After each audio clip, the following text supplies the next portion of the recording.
Keluarga yang saya kasihi dalam kasih Tuhan Yesus Kristus, di malam Natal yang kudus ini, Kamis 24 November 2020, kita sebagai keluarga boleh berkumpul, stay home, stay healthy. Jadi pada kesempatan ini saya percaya kita semua dalam suasana menyambut peristiwa Natal Yesus Kristus. Kita akan masuk saat ini dalam pelayanan pemberitaan firman Tuhan. Oleh karena itu terlebih dahulu saya ajak kita berdoa. Terima kasih Tuhan Yesus karena Engkau telah lahir di tengah-tengah dunia ini, menjadi Raja di atas segala raja. Kehadiran-Mu memberikan pembebasan bagi kami, sehingga kami senantiasa boleh bersukacita di dalam Yesus Kristus, Tuhan Juru Selamat penebus dosa kami. Kami mau membaca dan merenungi firman Tuhan pada malam Natal yang kudus ini. Roh Kudus kiranya menerangi hati dan pikiran kami di tengah-tengah kehidupan keluarga kami sekalian yang ada, supaya firman Tuhan boleh kami membacanya dan kami boleh mengerti untuk kami aplikasikan dalam perjalanan kehidupan kami ke depan ini. Dalam nama Tuhan Yesus, amin. Kita akan membaca firman Tuhan pada saat ini, yakni dalam Perjanjian Lama, dalam kitab Yesaya pasal 8 ayat 23 sampai pasal 9 ayat 6 akan dibacakan oleh anak tercinta Tacita. Langsung dibaca nak, langsung dibaca. Yesaya pasal 8 ayat 23 sampai Yesaya pasal 9 ayat 6. Kelahiran Raja Damai. Tetapi tidak selamanya akan ada kesuraman untuk negeri yang terimpit itu. Kalau dahulu Tuhan merendahkan tanah Zebulon dan tanah Naftali, maka di kemudian hari Ia akan memuliakan jalan ke laut, daerah seberang sungai Yordan, wilayah bangsa-bangsa lain. Bangsa yang berjalan di dalam kegelapan telah melihat terang yang besar. Mereka yang diam di negeri kekelaman, atasnya terang telah bersinar. Engkau telah menimbulkan banyak sorak-sorak dan sukacita yang besar. Mereka telah bersukacita di hadapan-Mu, seperti sukacita di waktu panen, seperti orang-orang bersorak-sorak di waktu membagi-bagi jarahan, sebab Ku tidak yang menekannya, dan gandar yang di atasnya bahunya, serta tongkat si penindas telah Kau patahkan, seperti pada hari kekalahan Midian. Sebab setiap sepatu tentara yang berderak-derak dan setiap jubah yang berlumuran darah akan menjadi umpan api. Sebab seorang anak telah lahir untuk kita, sebagai seorang putra telah diberikan untuk kita. Lambang pemerintahan ada di atas bahunya, dan namanya disebutkan Orang Penasihat Ajaib, Allah yang perkasa, Bapa yang kekal, Raja Damai, besar kekuasaannya.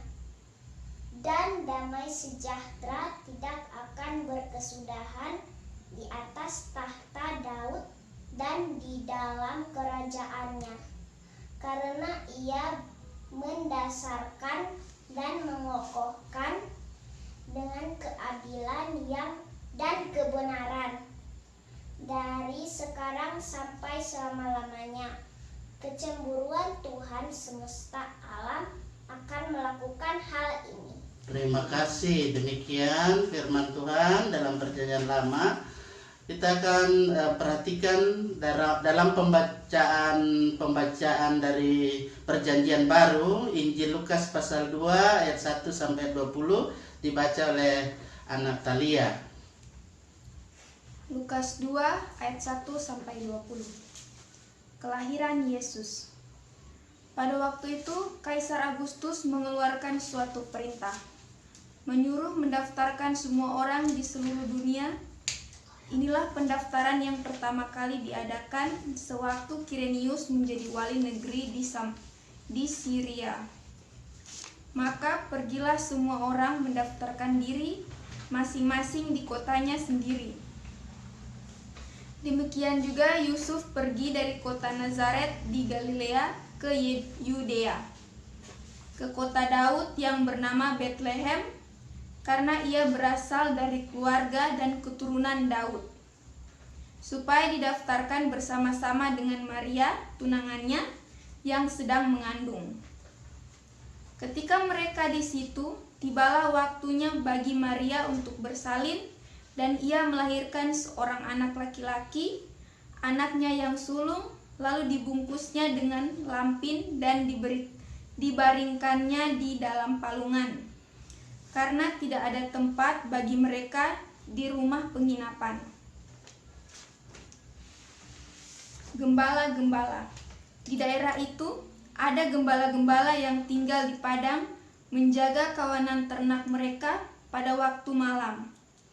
Tiba-tiba berdirilah seorang malaikat Tuhan di dekat mereka, dan kemuliaan Tuhan bersinar meliputi mereka, dan mereka sangat ketakutan.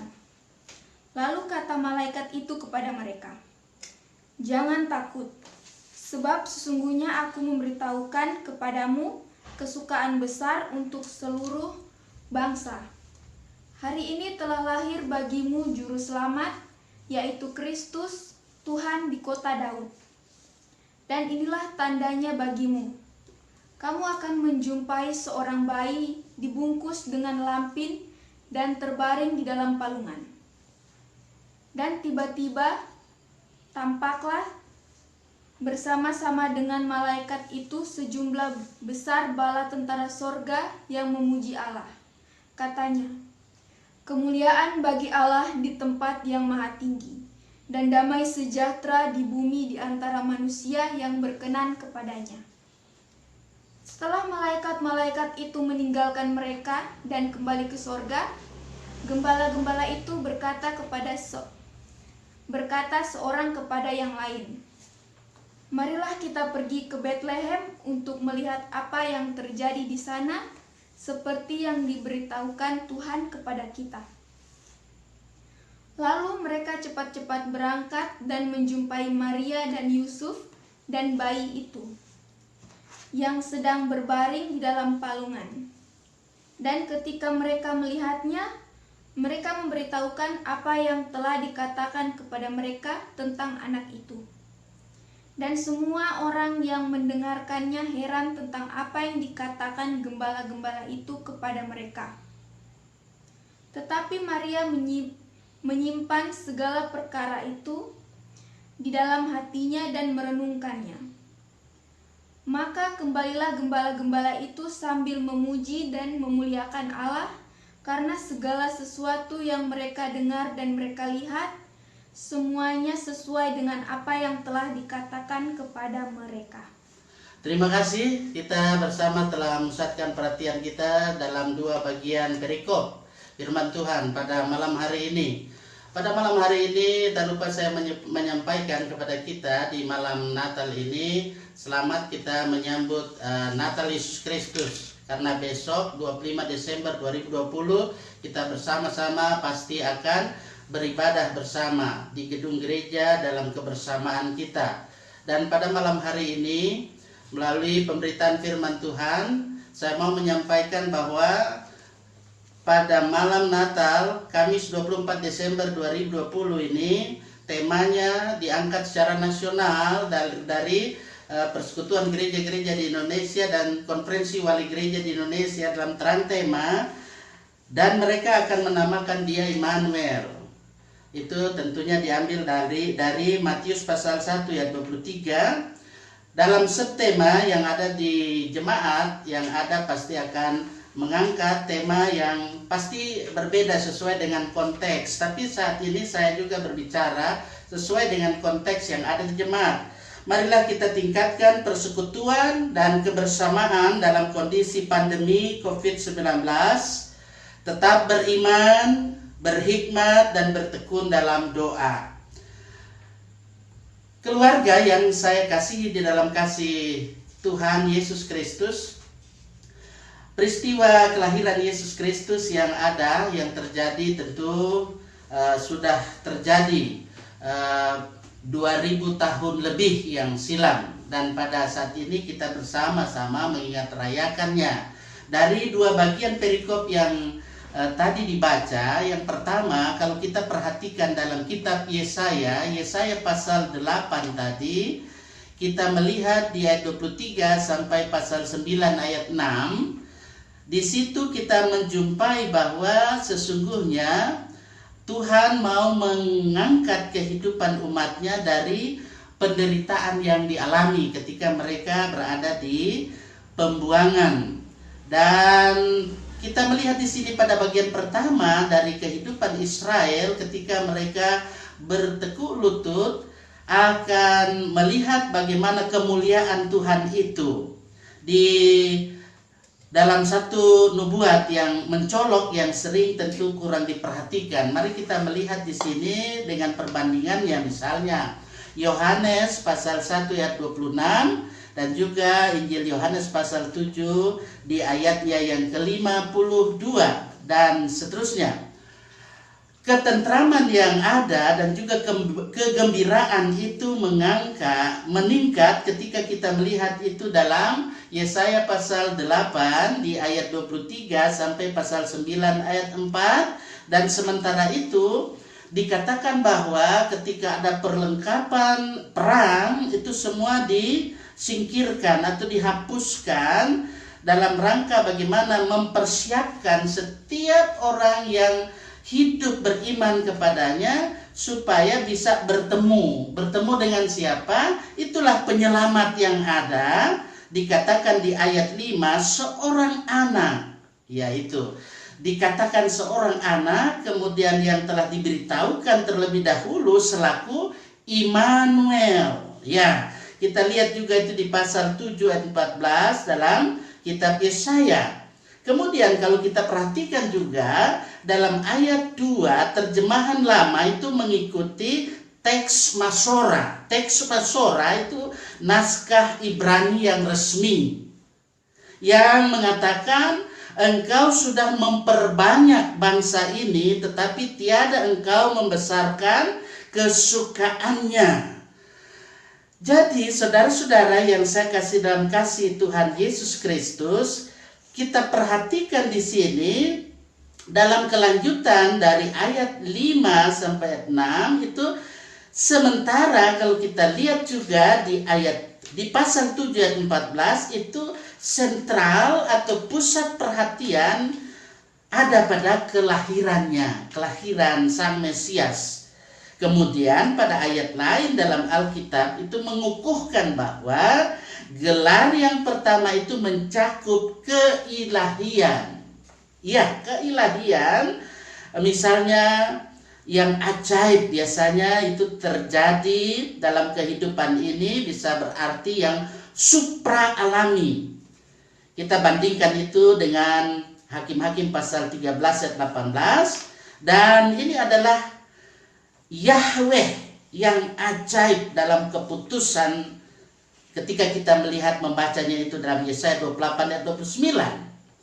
Nah itulah yang terjadi, kita melihat bahwa sesungguhnya Tuhan Allah mau menyatakan kasih-Nya kepada umat-Nya dalam kehidupan ini dengan sempurna, yang tentu mau menyatakan pemerintahan sempurna atas orang-orang yang dikasihinya, mencakup di sini tentu selaku anak-anaknya. Kemudian kalau kita lihat di bagian berikutnya ada dikatakan damai. Itu damai dalam bahasa Ibrani, Bapak Ibu, saudara-saudara, keluarga yang saya kasih dalam kasih Tuhan. Damai dalam bahasa Ibrani itu mencakup pengertian ada kemakmuran, ada kesejahteraan, dan juga dalam ayat 6 dikaitkan dengan kekuasaan, kepunyaan raja.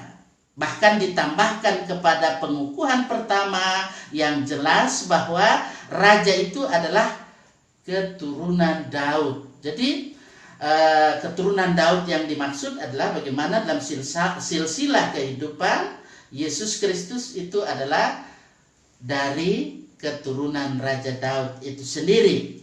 Nah, saudara-saudara yang saya kasih dalam kasih Tuhan, terkait dengan semua itu, maka kita melihat di sini pengukuhan yang terjadi itu ketika dalam Lukas pasal 2 ayat 1 sampai 20 yang dibaca tadi, kita memperhatikan bahwa ada kelahiran Yesus di situ. Bahwa selama pemerintahan Kaisar Agustus yang ada itu terjadi pada tahun 31 sebelum Masehi sampai tahun 14 sebelum Masehi. Ketika orang Roma dia menyusun kembali pemerintahan mereka di berbagai bagian kekaisaran, dan kemudian dia menjalankan apa yang disebut dengan pendaftaran, atau kalau sekarang dikenal dengan sensus penduduk, ya, sensus penduduk. Tujuannya di situ adalah mengatur pajak pada waktu itu.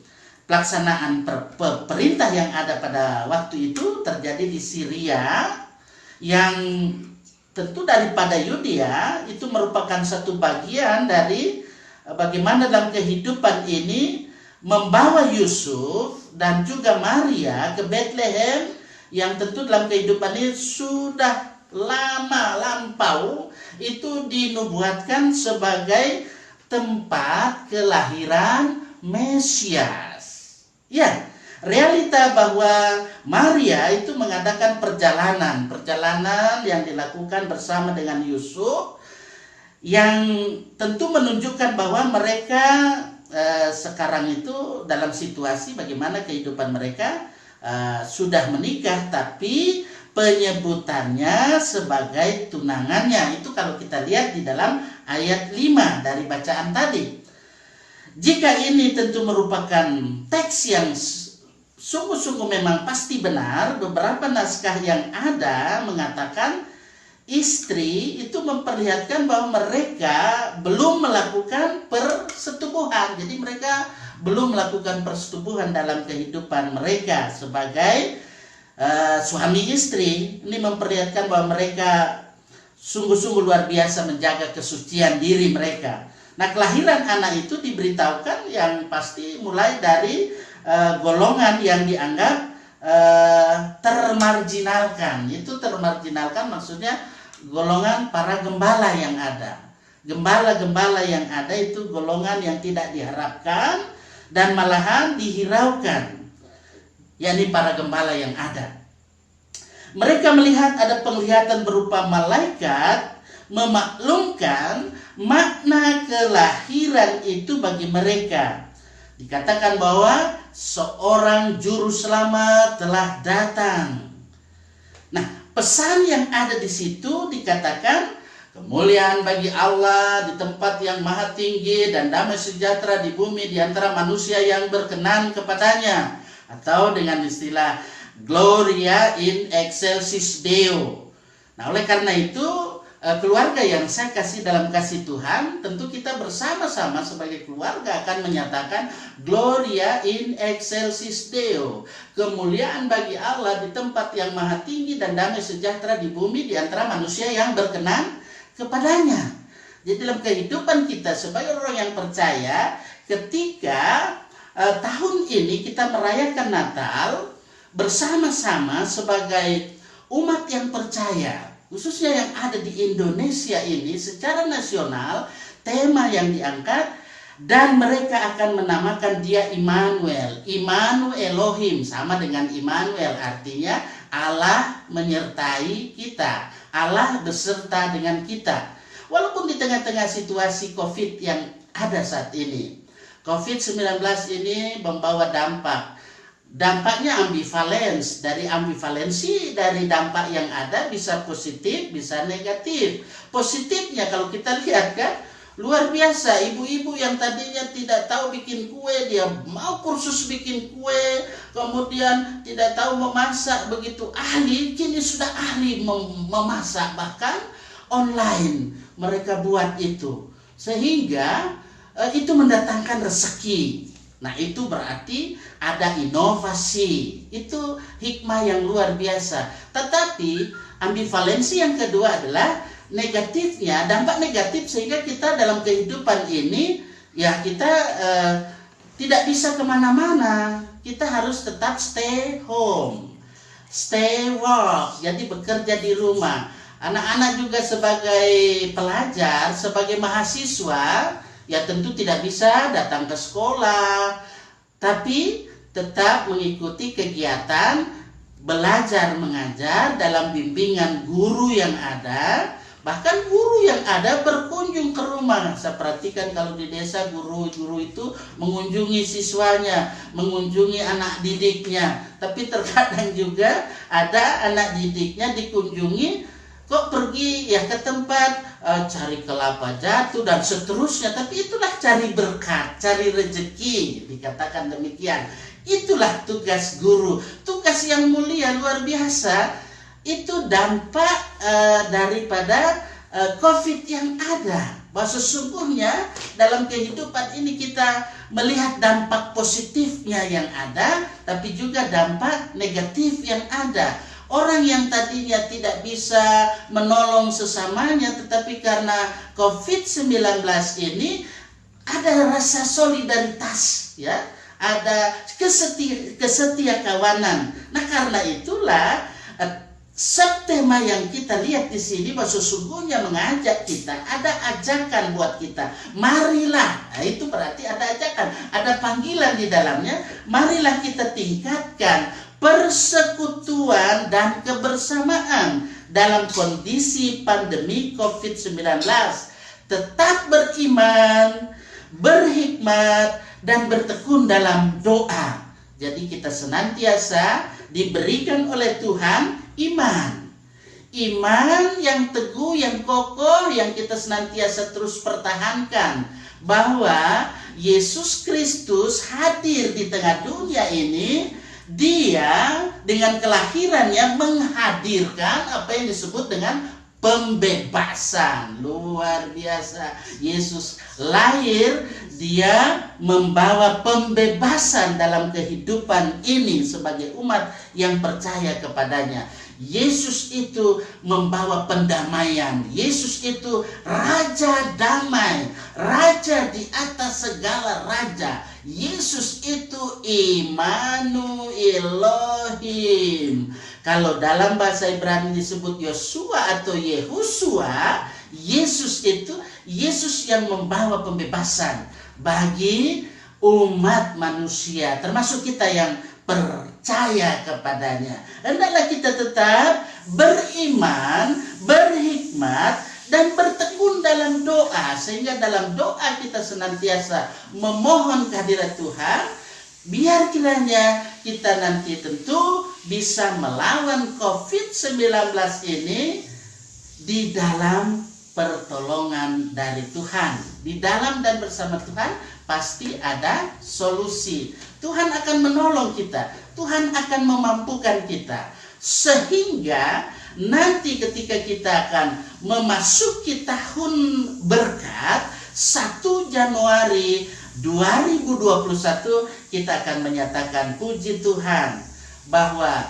meskipun di tengah-tengah COVID-19 kita akan selalu meningkatkan persekutuan dan kebersamaan, tetap beriman, berhikmat, dan bertekun dalam doa. Akhirnya saya menyampaikan buat semua keluarga Allah yang dikasihi oleh Tuhan, dimanapun kita berada saat ini, dan saya percaya kita tetap dalam proteksi Tuhan, dalam perlindungan Tuhan. Selamat merayakan Natal Yesus Kristus. Tuhan Yesus Kristus hadir, lahir di tengah-tengah dunia ini, membawa pembebasan buat kita. Kita dibebaskan dari dosa, dan Dia mau supaya kita hidup bertobat. Hiduplah dalam pertobatan, sehingga dalam kehidupan ini sesuai dengan subtema yang ada, mari kita tingkatkan persekutuan dan kebersamaan dalam kondisi pandemi COVID-19. Tetaplah beriman, berhikmat, dan bertekun dalam doa. Ingat, Immanuel, Allah selalu menyertai kita. Allah beserta dengan kita. Immanuel Elohim, Immanuel. Amin.